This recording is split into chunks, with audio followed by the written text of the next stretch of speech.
Welcome to Explore Classroom. My name is Andrea Villarreal Rodriguez, but you can call me Andy. I'm a National Geographic Young Explorer, a photographer, and I will be your host for today. I'm talking to you live from Monterrey, a city in northern Mexico.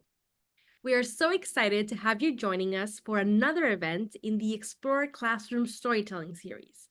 If you tuned in into our last episode, welcome back.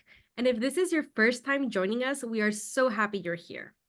Today, we will continue on our journey to learn about the power of storytelling directly from National Geographic explorers and to inspire you to connect to the stories in your own community.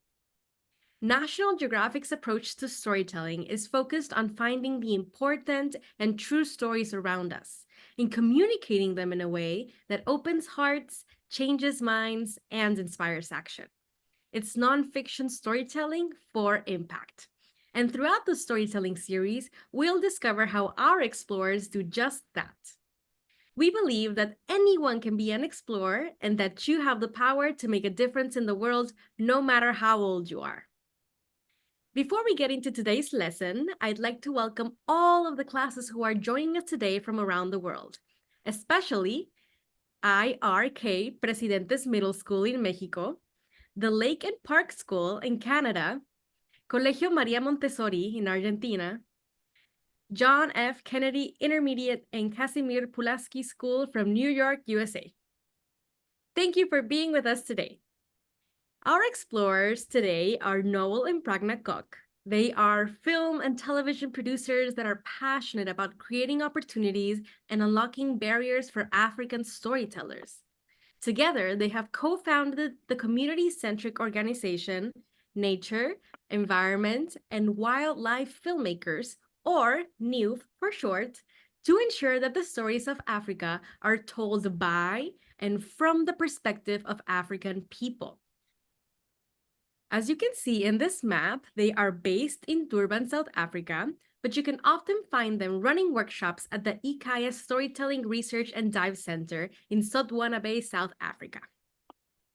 Today, Noel and Pragna will be joining us live to tell us about how they're building a community of African storytellers and bringing new voices to nature filmmaking. So, please get excited and help me welcome the amazing Noel and Pragna to the show. Welcome to Explore Classroom. Thank you, Andy, and hi, everybody. We are so excited to be here. We've been looking forward to this so much and meeting all of you. I'm here in Durban, South Africa, at our office where we are based. I'm doing all the hard work while some people, Noel, are out in the field at the moment. Nah, don't listen to her. You know, we all know that it's in the field where the real work happens. I'm at Eaya in Sotwana Bay, where we are in the middle of some dive and cinematography workshops. Eaya is the name of our center, and in the local Zulu language, Eaya means home, because that is exactly what the center is for us and our fellows. Thank you, Noel and Pragna. We'd love to know a bit more about NEWF and how many wonderful programs you have going on, including the one you're hosting right now. Well, NEWF's vision is that the stories of Africa that celebrate and advocate for the protection of our natural habitats and wildlife are told by a connected network of visual storytellers, organically led by Indigenous voices. But a bit more about that later. I want to ask you all if you can imagine a place where in the morning you can dive with sharks, turtles, and hundreds of different kinds of fish. And then in the afternoon, you can go film and take pictures of lions, rhinos, elephants, and all types of animals in the wild. Well, from Eaya, our Storytelling Research and Dive Center, we can do just that. We currently have a group of students from West Africa learning how to dive and tell conservation stories. They are from the countries Ghana, Senegal, and Cameroon. I wonder if any of you have heard of those countries before.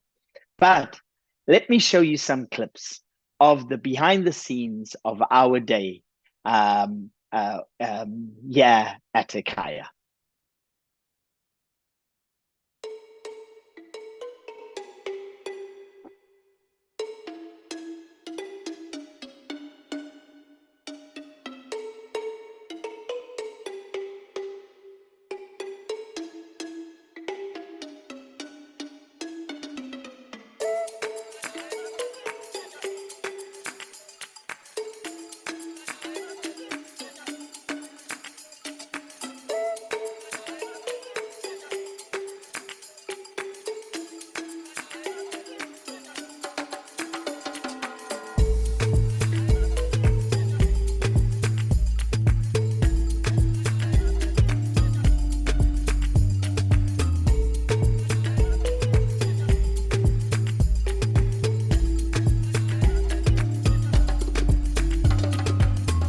Our hands. Central Africa, West Africa. Oh, ale, ale, ale.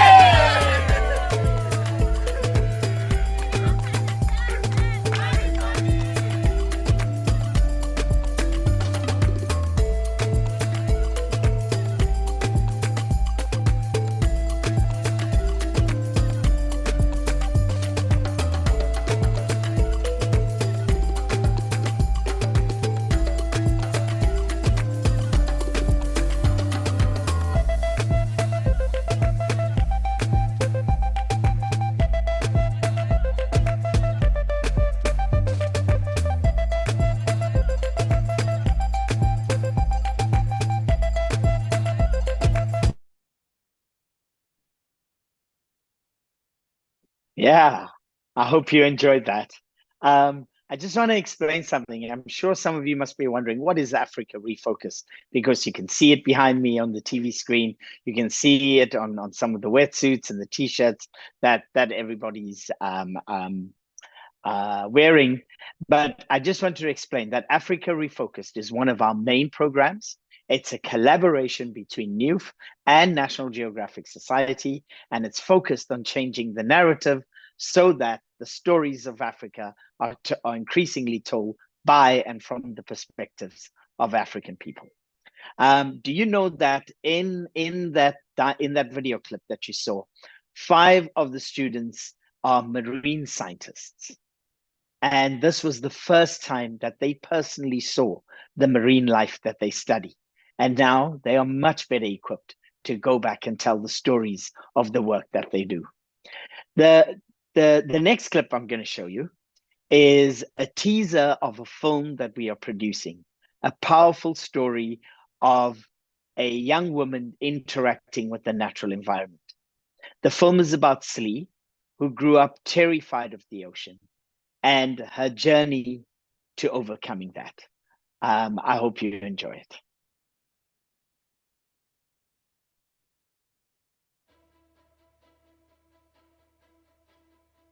Lapha esodwana emanzini acwebile ahlaza njengesibhakabhaka. Acwebile amahle, ungazizwa inhliziyo yakho ishaya kamnandi ithuli nje.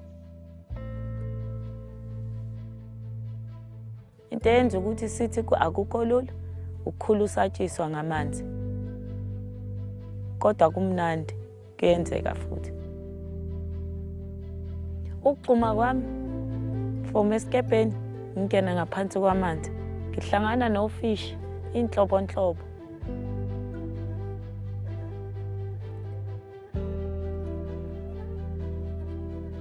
Hlangana noshaka sidlulana kube ngathi umuntu omndeni wami siyabingelelana.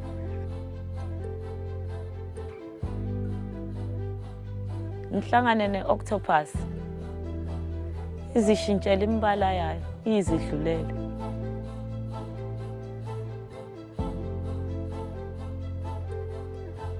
Ngihlangane nofudu luzilalele kuhle komuntu omdala ezirithayele, ezikhathalele, eziphumulele.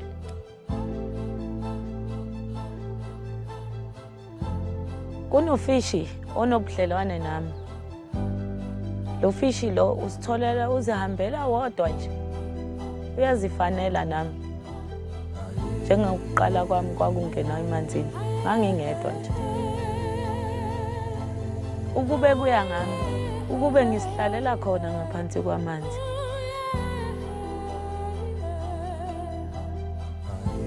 Ngendlela okunenjabulo nentokozo ngayo, ngizizwa nginabile emoyeni wami mangingena khona.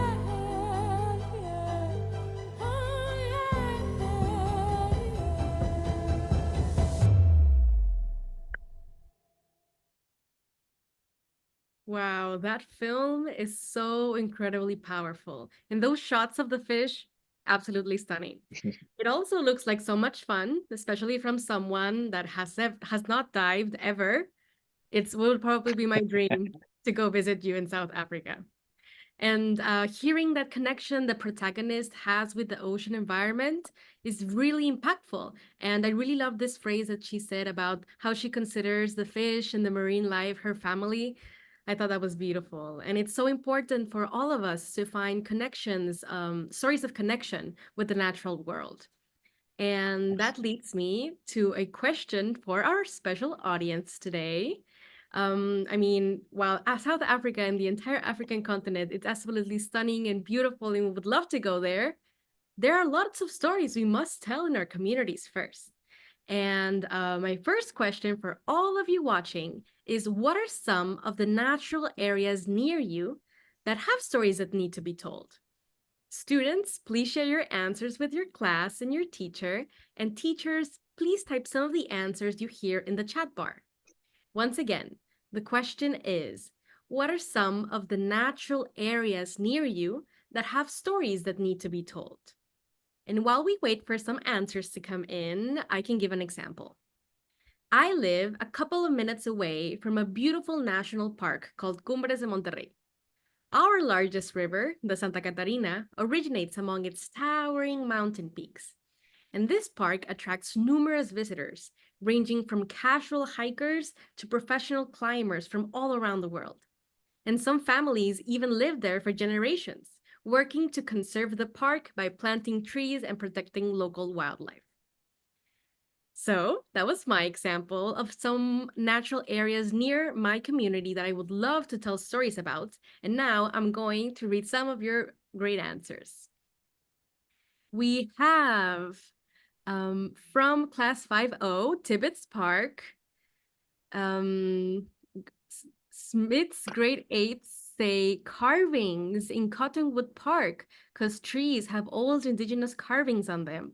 Wow, that's so interesting. The Wildcats say the Appalachian Mountains. Class 5O says the beautiful Hudson River. Avoca Room 27 says they live near the Skokie Lagoons, a wild area in the middle of an urban location. Wow, there's so many stories that could be told about, biodiversity islands, these places that have been, like, to a certain extent locked within cities. I think that's so interesting.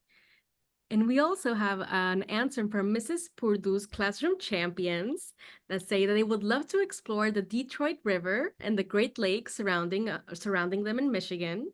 We also have another answer for Lake Michigan. And Miss Crowley's 6th grade science storytellers would love to explore the creeks and forests near them. And there's also a man-made wetland behind their school that is filled with wildlife. So many great answers. Someone would love to explore Florida. I love Florida. Stories from the Ojibwe people who first lived in the St. Louis River from Miss Broman's class. That's a great answer. We also have the Gulf of Mexico, Johnstone Flood National Memorial, Bear Mountain, so many wonderful spaces that you as students can explore. And we are sure that they need your voice to tell those stories. And what better way to learn to tell these stories by hearing from Pragna herself as she continues the journey of their day in South Africa. And so, Pragna, we just spent a morning with you with Noel by the ocean. And now, could you please tell us about where we are heading next? Sure thing, Andy. So it was wonderful being in the ocean with all those underwater species. But I think some of the classes are mentioning things in the chat about some conservation challenges like oil spills and collisions with animals and roads. And those are conservation challenges that come up often and why storytelling becomes so important. So we're heading now to the Hluhluwe Mfolozi Park. It was the first proclaimed game reserve in South Africa, almost exactly 129 years ago, on the 30th of April, 1895. I don't even think Noel was born then. Anyway, it's the birthplace of all southern white rhino in the world. These southern white rhino were extinct everywhere else, but they were successfully conserved right here in South Africa. We are nature and conservation storytellers. This means that we are telling stories about protecting, preserving, and restoring our natural spaces and wildlife. And the beautiful thing about storytelling is that anyone can connect with the conservation that's happening around the world. We always like to say that the chief storytelling officer at National Geographic Society, Caitlin Yarnell, says, "Science speaks to the brain, but storytelling speaks to the heart." And that's what we're aiming to do. So here at Hluhluwe Mfolozi Park that we're going to go to next, we were there with new fellows and another National Geographic explorer, Ntokozo Mbuli. And we were there to document and build a story around a conservation challenge that's taking place. And this time, we're documenting the practice of conserving them. It's the largest dehorning mission of rhino ever undertaken in the world. 2,600 rhino are being dehorned to protect them from poachers. That's people who are harming them for their horns. And by safely dehorning them, the conservationists are protecting them. We'll have a look at a bit of the action in this clip.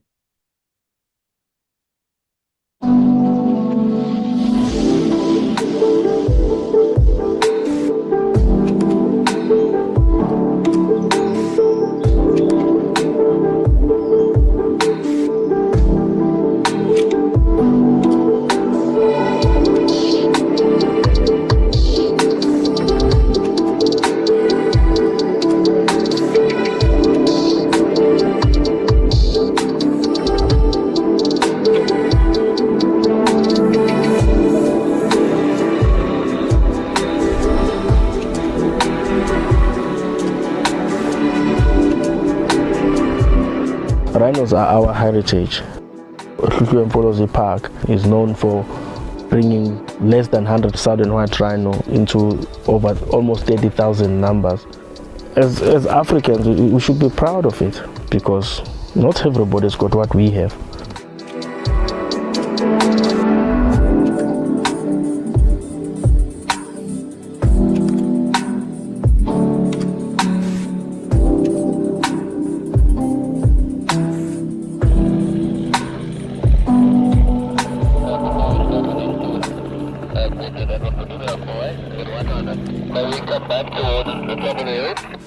I was just thinking about it.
The reason we are doing what we are doing is to try and make a difference in these animals' lives. And when it walks away and you've dehorned that, you cut that horn properly, there's that great satisfaction that I've actually done something that I'm proud of today.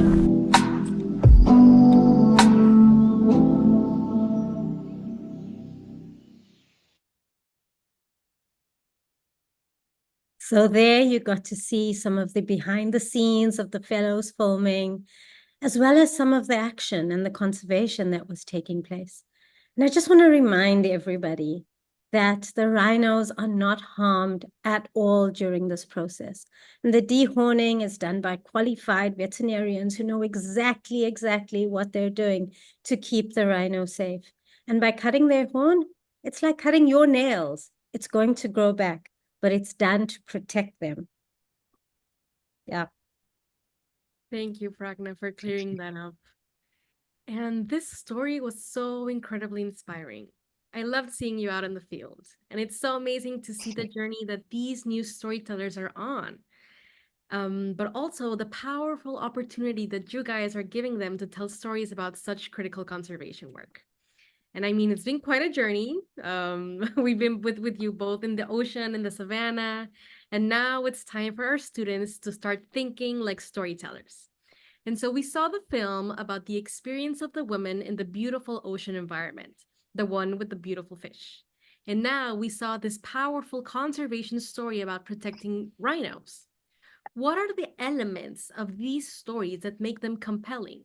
How did the storytellers, in this case, new fellows, capture the audience attention? Share some of your ideas with your teachers, and teachers, please type your students' ideas in the chat. Again, the question is, what were some of the elements in these stories that make them compelling? And while we wait for some answers to come in, I can give my personal perspective. And something that really grabbed my attention from the Rhino film, and because I'm so distant from that type of environment, was this shift in perspective. And at first, I was really worried about the rhino and whether or not it was hurt. But then we learned directly from the scientists why so many people are coming together to protect these rhinos in this specific process. So that's my example, but I'm very looking forward to seeing your answers, and they're starting to come in.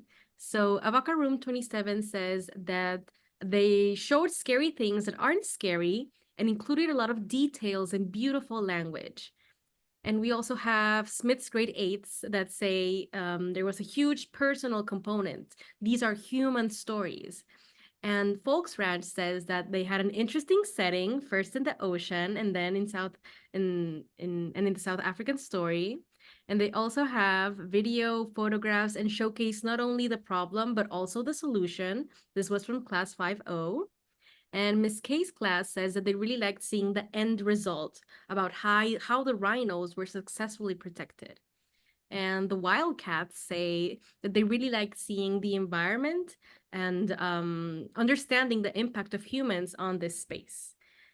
Miss K's class also wants to highlight the imagery, the beautiful cinematography that I'm sure they learned from your workshops.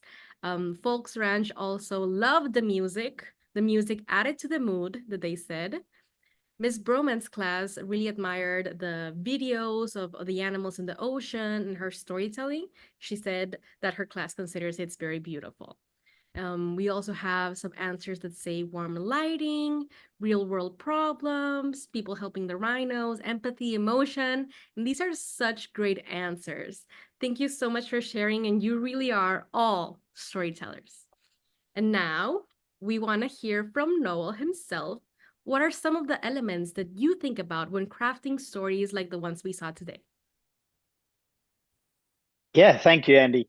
I'm so glad that you enjoyed this story so much. It is very special. So for me, when telling any story, I always say that there are 4 basic things that you should include. All right. One is you need to have a central character, preferably one central character, but sometimes there's usually, there are many films and stories where there are a number of characters, but one central character. And then you need to tell us stuff about that character so that we can connect with them and we can care about them. And then you introduce a challenge or a quest or a dream that that character has. Okay. What is their dream? What is their challenge? And then the next step is, what is the journey that this character has to go on? Or what is the action that the character takes to overcome this challenge or to achieve their dream or goal? And then at the end, what is the resolution? What was the outcome of the actions that the character took? Did they achieve their goal? Did they live happily ever after? Did the rhino go extinct, or was it saved? And in this particular case, because it's a conservation story, I like to say we should have a call to action.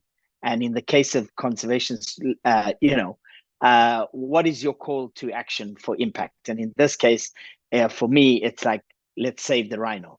All right. So as you saw in the video clip with the rhino film that they are producing, Dumi is the central character. His challenge is to keep his rhinos safe from poachers. One of the actions that he takes is to safely cut off the rhino horns in order to keep them safe. And the resolution is going to be whether this decreases the poaching of the rhino or not. And his call to action is, is to protect our rhino and stop rhino poaching now. I think I want to ask Pragna to maybe add something about any of the technical stuff with regards to storytelling. Yeah, thank you, Noel. Oh my gosh, some of these comments in the chat, they were so good. I feel like I have nothing to say about the technical points because most of them were mentioned. So you guys are 100% correct. The music that you choose to use is so important because that can add mood and add atmosphere to the story you're trying to tell. Then there's the different camera angles. Do you shoot them from below or do you shoot them from above? If you shoot somebody from above, you're making them look small. If you film them from below, you're making them look larger than life. And then there's this time of day called golden light, which is the best time to film. It's either around sunrise or sunset, before it gets too bright or before it gets too dark. You'll notice that Dumi was filmed just at that right time around sunset where he looked beautiful. We didn't need any extra lighting, but we still had the sunset in the background.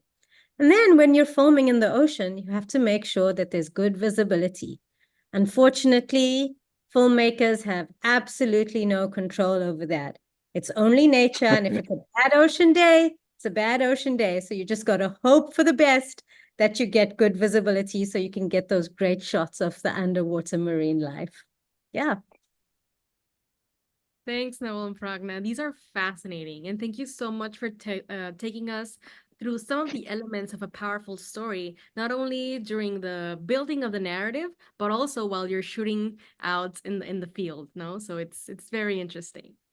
And I'm sure that when you see the films that the fellows produce, you're like overwhelmed with emotion, right? And so I'm sure that returns you to like the beginning of NEWF and why you founded this organization and why this work is so important. So how does this make you feel? And could you share a bit of your motivations behind this organization? Yeah, I think I'll jump on that first. We always talk about one of the main motivating factors for us starting NEWF was our frustration at whenever stories of nature and wildlife in Africa were told, we as Africans were often portrayed as poachers, pirates, rangers and guides, or people working in hospitality. Now, we love our rangers and guides. We are very proud of them, but we are so much more than this. We are scientists, storytellers, mothers, fathers, communities working hard to protect our natural habitats and wildlife. And so I always one saying that I always like to say is, how do you change the story? You change the storyteller. And I think Pragna will maybe add more about how we are changing the storyteller. Yeah, that's exactly it. So we went on this mission to try and change the storyteller because we realized that across the continent of Africa, They were all these great filmmakers and these great films, but none of them were working in nature and wildlife documentary filmmaking. We started out making TV programs in entertainment, right? And then we realized there's this gap. There's so many stories that need to be told in nature and wildlife, and we needed to bring more young people on this journey with us. And so we obviously started changing the storyteller by having labs and breaking down the barriers to entry and creating access for filmmakers. And we started doing these labs that were, or workshops in storytelling, in cinematography, in music composition, and so that all the elements of storytelling could be incorporated in this. And we started also, there's the dive labs, and those dive labs are about taking scientists and teaching them about how they tell those stories of everything that they experience and see underwater with the communities in which they work. We always like to say, we can't save what we can't see. So the more you see, the more you're able to convey that messaging. This was an opportunity for us to really refocus the way Africa is seen, right? So that the stories of Africa are told by African people from the perspectives of African people. Thanks, Pragna and Noel. And your work is absolutely amazing. I'm sure if we talk to the fellows that have gone through your program, they will speak very highly of you and this opportunity you gave them to really follow their passion. And it is absolutely necessary for stories to be told from different perspectives. And this leads me to my next question for all young storytellers watching. What are the unique perspectives that you bring to storytelling? Tell us a bit about what makes you unique. And so again, to give you an idea, I'm going to use myself as an example. So I am Mexican. I don't live in the capital city, in Mexico City. I live in Monterrey, which makes my context and my upbringing a bit different. I am a young woman. I'm 23. I am an only child, which my friends consider crucial in my behavior, right? I am a photographer and a filmmaker, and I am really passionate about protecting rivers because they are part of my community. They are part of my sense of belonging to the space, and I love combining art and science for environmental education. And so now we're going to see some of your answers to this question about what makes you unique. And let's start off by reading. Avoca Room 27 says, Sean likes to write down every single thing. Mackenzie is a cheerleader. Love it. Miley, they speak 2 languages, which is awesome. Eaya is on the swim team. Rudy plays viola and is a mathematician. Oliver is neurodivergent and has a unique perspective that's very interesting. Sarah is an ice skater, and Anna is a pescatarian, and Emma grew up in a small town. There are also people from rural areas like Eastern Kentucky, and they involve themselves in hunting and fishing. That is so interesting. Thank you so much for sharing. And I'm so happy that we have students from all over the world here in Explore Classroom so they can share their unique views. Now we are going to kick off everyone's favorite portion of the show while thanking Noel and Pragna for joining us and taking us into the fields with you for a look to the powerful work you're doing to empower African storytellers. And now, if you're watching online, please send us your questions in the chat bar. And everyone here at the NGS teams records them as they're sent in. So please only send each question once. And teachers, please let us know who's asking the question so we can give your class or your student a shout out. And if you're an on-screen guest, please get ready with a nice, loud voice. And I'll be calling on as many classes as I can who raise their hands. So, our first question comes from YouTube, and they're wanting to know how many fellows have come through your program so far. I think I'm going to take that one. We just added another 8 in the last week. And so now we have 235 fellows from 27 countries in Africa. There are 54 countries in Africa, and we have now finally hit the 50% mark, and we are so excited about that. Now we are going to a question from YouTube. And the question is from the Creek Valley Elementary 4th grade class. And they have lots of questions. But they're wanting to know, is it hard to film wildlife? And what's your favorite story of yours from making a film? Is it hard to film wildlife? Oh my gosh, yes, because they don't read the script. You print out so many copies and you hand it out, but they just don't read it. They don't come on time. They don't show up when they're supposed to. So you've just always got to be alert and there and present. And that's why wildlife filmmaking takes so long, because you have to wait on them. You have to follow their script. And unfortunately, nobody knows what it is. Noel, what's your favorite part of It is also very expensive. And that's why it is difficult to film wildlife, but it is probably the most rewarding job that you can have. You get to go to the most beautiful places in the world. You get to interact and explore and find the most beautiful animals, big and small. My favorite animal is a frog. And yeah, we have some fascinating frogs in South Africa. We need a whole nother hour for me to tell you all about frogs. That's how passionate I am about them. But yes, but they're also very hard to film because most of them are only active at night. And if you put on a light, they stop being active and keep quiet. And so you've got to, use other techniques to be able to get their behavior on camera. But I do agree that it's very satisfying when you get the shot, when you get the picture, and you see it on the big screen, and those hours you spent out camping are totally worth it at the end. So many wonderful questions here today and so many wonderful answers. And I wish we had more time, but we need to go to one last final question. And it is, what final message do you want to give to the future explorers watching today? Noel, we'll start with you. I think I just want to say, remember, if you want to change the story, you need to change. You can change the storyteller. Yeah, definitely, Noel. And I think what's most important is that you all remember that you are all storytellers. And you're the best person possible to share stories from your community, from the nature and wildlife that surrounds you, even from your backyard or your front door.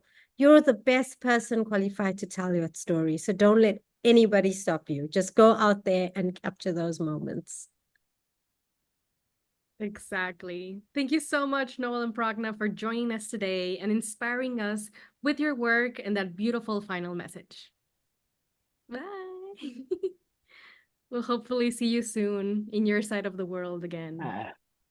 Yes, please. And thank you to all of the students for your thoughtful questions, and of course, your wonderful teachers who bring who bring Explorer Classroom to your classroom during these sessions. And now we have a mission for all of you students participating as part of our storytelling series.